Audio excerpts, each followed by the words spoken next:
बहुत प्राचीन काल की बात है। एक समृद्ध राज्य में एक धर्मपरायण राजा और उसकी रानी राज्य करते थे। रानी हर गुरुवार बृहस्पति देव का व्रत करती, पीले वस्त्र पहनती, केले के पेड़ की पूजा करती और पीले भोजन का भोग लगाती। उनके इस व्रत से घर में सुख शांति और धन धान्य की कोई कमी न थी।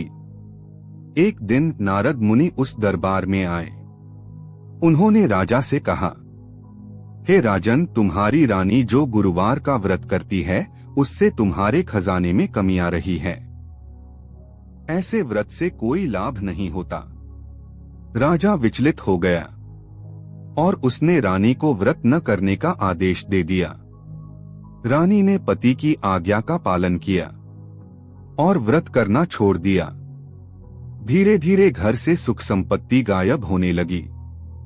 राजा का खजाना खाली हो गया और उनका राज्य भी उनसे छिन गया। राजा और रानी को वनवास में रहना पड़ा। एक समय के सम्राट अब जंगल में दर दर भटक रहे थे। एक दिन रानी नदी से जल लेने गई, तभी एक वृद्ध मिला। वृद्ध ने रानी से उसके दुख का कारण पूछा। रानी ने सारा हाल कह सुनाया। वृद्ध मुस्कुराया और बोला, बेटी, तुमने गुरुवार का व्रत छोड़ा, यही तुम्हारे दुखों का कारण है। फिर से बृहस्पति देव का व्रत शुरू करो, सब ठीक हो जाएगा। रानी ने उसी दिन से फिर से गुरुवार का व्रत आरंभ किया। पीले वस्त्र पहने, हल्दी से युक्त भोजन बनाया, केले के पेड़ की पूजा की और बृहस्पति देव का ध्यान किया। कुछ ही समय में परिवर्तन दिखने लगा। धीरे धीरे धन लौटने लगा। राजा को खोया राज्य वापस मिलने लगा। बृहस्पति देव की कृपा से राजा और रानी फिर से अपने महल में लौट आए। चारों ओर खुशहाली लौट आई।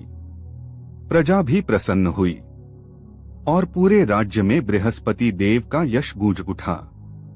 तो इससे हमें यह शिक्षा मिलती है कि जो भी व्यक्ति श्रद्धा और विश्वास से गुरुवार का व्रत करता है, बृहस्पति देव उसकी सभी बाधाओं को दूर करते हैं। घर